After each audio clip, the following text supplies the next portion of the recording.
योगी जी के आगे टोटी चोर और कोई चल नहीं पाएगा। जैसे अतीक अहमद जेल के अंदर, मुख्तार अंसारी जेल के अंदर, खान मुबारक जेल के अंदर, आजम खां जो भारत माँ को डायन कहता था आज जेल के अंदर है। सीएए का कितना बड़ा आंदोलन हुआ। उत्तर प्रदेश में दंगाइयों की फोटो चौराहे चौराहे चस्पा करने वाला इस देश का यशस्वी मुख्यमंत्री योगी आदित्यनाथ है। ये पप्पू और इसकी बहन चप्पू ये उत्तर प्रदेश में नहीं चलने वाली है। उत्तर प्रदेश की सरकार ने बता दिया ये है कलेश, और जो राहुल गांधी है वो है लंकेश। और ये सब भारत के संकट थे, इन संकटों का मर्दन करने के लिए योगी और मोदी के तर्कस से जो तीर निकल रहे हैं वो भारत की जनता और प्रदेश की जनता इनका दमन करने का काम कर रही है, इसलिए तिलमिला रहे हैं। इनको कुछ नजर नहीं आ रहा है। योगी और मोदी को शासन सत्ता में इसलिए नहीं बैठाला कि हमें आटा महंगा हो गया कि तेल महंगा, सब कुछ महंगा हो जाए। हमने उनको इस राष्ट्र के नए निर्माण को करने के लिए बैठाला है। अखिलेश यादव कह रहे हैं ये तो योजना हमारी थी। अखिलेश कहते मेट्रो हमारी थी, अखिलेश कहते बुंदेलखंड एक्सप्रेसवे हमारा था, अखिलेश कहते पूर्वांचल एक्सप्रेसवे हमारा था, लेकिन वो सपनों की सरकार थी, ये हकीकत की सरकार है। ये सोच ईमानदार, काम दमदार, ये है मोदी और योगी की सरकार। साबित होता हुआ दिखाई दे रहा है। 300 प्लस आज जनता ने इस कड़क ठंड में और इस बारिश के अंदर इस मैदान को अंदर से अंदर भरा, और बाहर की सारे सड़कें आप देख सकते हो मुंड ही मुंड नजर आ रहे हैं। आज योगी जी की सरकार पुनः 300 प्लस से वापस आते भाई दिख रही है। मोदी जी ने बोला था यूपी प्लस योगी उपयोगी, और अखिलेश यादव कह रहे हैं कि ये तो अनुपयोगी और दुरुपयोगी हैं। देखिए योगी जी के आगे टोटी चोर और कोई चल नहीं पाएगा। हमारी सरकार, हमारे भारतीय जनता पार्टी के नेता और कार्यकर्ता कोरोना काल में सैनिटाइज बांट रहे थे और ये परफ्यूम बांट रहे हैं। ये सोच है उनमें, हमारी सोच ईमानदार है, हमारा काम दमदार है, क्योंकि ये भाजपा की, मोदी और योगी की सरकार है। परफ्यूम वाले पर तो ईडी की जांच बिठा दी, मतलब छापा पड़ रहा है दबा दो। इस देश में कोई भी 2 नंबर का पैसा करने वाला इन भ्रष्टाचार सरकार में, जैसे ये अभी तक छुपा था, जैसे अतीक अहमद जेल के अंदर, मुख्तार अंसारी जेल के अंदर, खान मुबारक जेल के अंदर, आजम खां जो भारत माँ को डायन कहता था आज जेल के अंदर है। अखिलेश यादव कहते हैं कि ये मुसलमान है, इन पर इसलिए कार्रवाई हो जाती है। ये सब भ्रष्टाचार है। जो भ्रष्टाचार करने वाला है, जो आतंक फैलाने वाला है, चाहे विकास दुबे हो, उसको भी इसी उत्तर प्रदेश में, उत्तर प्रदेश के मुख्यमंत्री किसी भी प्रकार का अपराध अब सहन नहीं करेंगे। यहाँ पर कोई मुसलमान नहीं है। अपराध करने वाला अपराधी, उसकी सजा योगी सख्त से सख्त करते हैं। पूरे देश में जो और मुख्यमंत्री हैं, योगी जी आप देख लीजिए सीएए का कितना बड़ा आंदोलन हुआ। उत्तर प्रदेश में दंगाइयों की फोटो चौराहे चौराहे चस्पा करने वाला इस देश का यशस्वी मुख्यमंत्री योगी आदित्यनाथ है। अन्य प्रदेश के मुख्यमंत्रियों ने योगी जी से सीख ली है। हम पहले भ्रष्टाचार में बदनाम थे, गुंडागर्दी में बदनाम थे, जमीनों की कब्जादारी में बदनाम थे, माफियाओं के नाम पर उत्तर प्रदेश बदनाम था। अब अपराध मुक्त हो गया है, भ्रष्टाचार मुक्त हो गया है, गरीबों की जमीन मुक्त हो गई है। इसीलिए ये है सोच ईमानदार, काम दमदार उत्तर प्रदेश में फिर से योगी सरकार। ओवैसी कह रहे हैं योगी मठ चले जाएंगे, मोदी पहाड़ पे चले जाएंगे, यहाँ के लोगों का क्या होगा? देखिए ये मठ वालों की सरकार है, योगियों की सरकार है। 500 साल हमारे पूर्वजों की तपस्या थी। मर्यादा पुरुषोत्तम भगवान श्री राम का भव्य मंदिर अयोध्या में बना करके बता दिया है। अब किसी की मठाधीशी नहीं चलेगी। मठाधीशी अगर चलेगी तो मठ वालों की चलेगी, संतों की चलेगी, हिंदुत्व की चलेगी। और हिंदुत्व कोई आतंकवाद नहीं है। हिंदुत्व एक ऐसी सोच है जो सारे धर्म को, उनकी भी अच्छा करता है उनको भी आगे लेकर के चलता है और नेतृत्व करता है, कुशल नेतृत्व करता है। ऐसी हिंदू सरकार आज पूरे हिंदुस्तान में है और जनता सराखों पर बैठाल करके उसके रखे हुई है। राहुल गांधी ने तो हिंदू और हिंदुत्व में ही फर्क अलग निकाल दिया। ये पप्पू और इसकी बहन चप्पू ये उत्तर प्रदेश में नहीं चलने वाली है। वो तो कह रही है कि हम जो लड़की हूँ लड़ सकती हूँ। ये लड़की नहीं है, ये वही लड़की है जिसका पति जमीनों की घोटालेबाजी करता है। ये वही लड़की है जिसके खानदान के लोगों को बोफेस घोटाला का आरोप लगा था।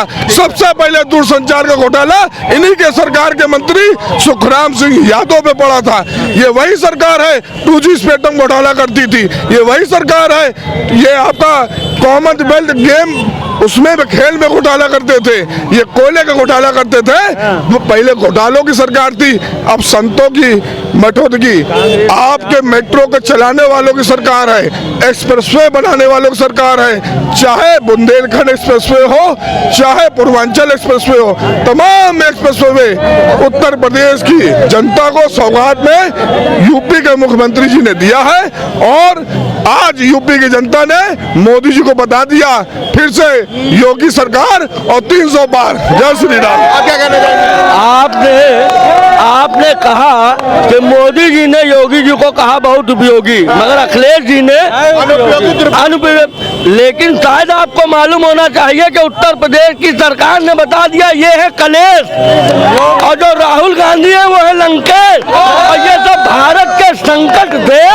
इन संकटों का मर्दन करने के लिए योगी और मोदी के तर्कस से जो तीर निकल रहे हैं वो भारत की जनता और प्रदेश की जनता इनका दमन करने का काम कर रही है, इसलिए तिलमिला रहे हैं। इनको कुछ नजर नहीं आ रहा है।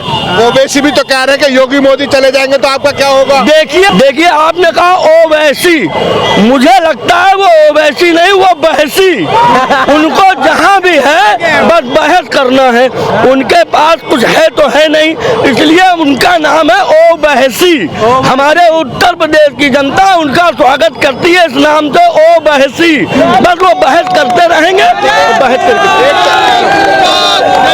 एक समय 15 मिनट पुलिस हटाने की धमकी और एक आप दे रहे हैं योगी मोदी को हटाने की धमकी। जी, ईमानदार आदमी को तो हटाने के लिए सभी लोग तिलमिलाएंगे। जितने बेईमान हैं, जितने भ्रष्टाचारी हैं, जितनों की दुकान बंद हो गई है, वो तो ये चाहेंगे ही कि ये योगी और मोदी हट जाए, फिर से हमारा भ्रष्टाचार का साम्राज्य जो है कायम हो जाए। तो वो तो ये चाहेंगे ही, मगर उत्तर प्रदेश की जनता, भारत की जनता ने इस बात को पूरी तरह मान लिया है कि अगर भारत का हित अगर किसी नेतृत्व में है तो वो देश के प्रधानमंत्री यशस्वी आदरणीय मोदी जी और उत्तर प्रदेश के आदरणीय मुख्यमंत्री योगी जी के नेतृत्व में होगा। कह रहे वो तो झूठ बोलते हैं, सबसे ज्यादा झूठे हैं और फेंकू हैं। कौन? मोदी योगी।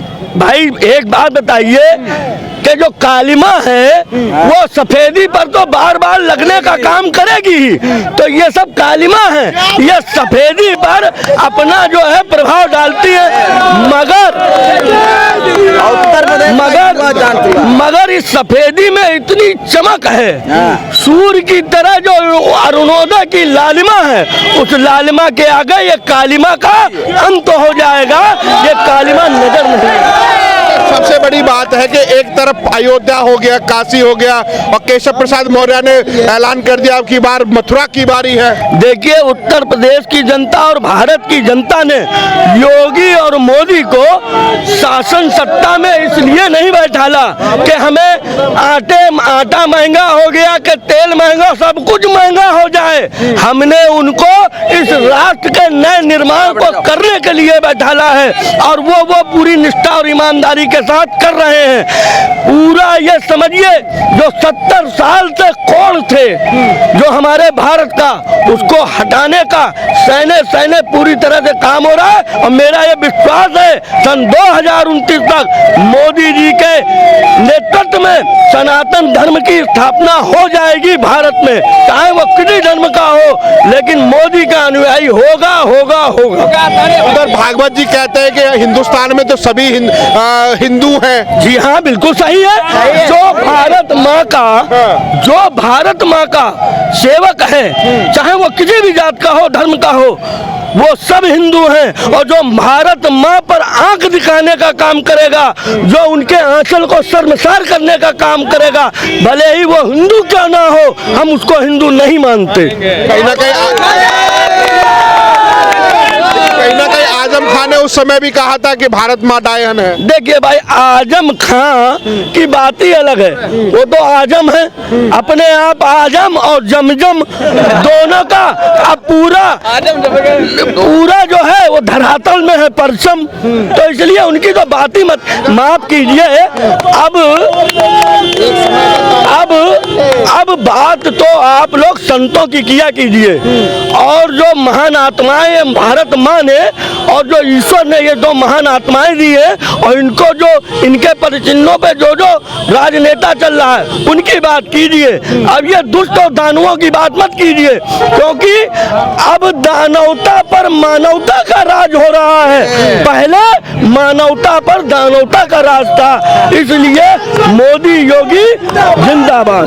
सबसे बड़ी बात, अगर आज हम बात करें तो एक तरफ धर्म संसद का आयोजन हो रहा है, तो उधर से आवाज आ रही कि अब हिंदू राष्ट्र बना देना चाहिए। देखिए, हिंदू राष्ट्र बना क्या देना, हिंदू राष्ट्र तो है ही।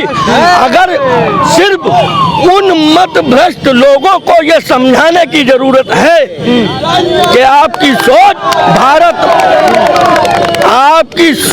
भारत माँ के प्रति समर्पित भाव की हो, क्योंकि आप भारत माँ के आंचल में रह रहे हैं, खा रहे हैं, पी रहे हैं, तो निश्चित तौर पर उनकी सोचों को बदलने का काम कर रहे हैं, और बदली जाएगी। और एक दिन ऐसा समय आएगा कि सारे जाति धर्म के लोग भारत माँ के अनुयायी होंगे और सनातन धर्म की स्थापना होगी। तो क्या ऐसे उन स्टूडेंटों का सोच बदली जा सकती है जो वहां पर जेएनयू में बैठ करके भारत तेरे टुकड़े होंगे इस तरह के नारे लगाते हैं? देखिए, क्या होता है, जब बुराई चालू होती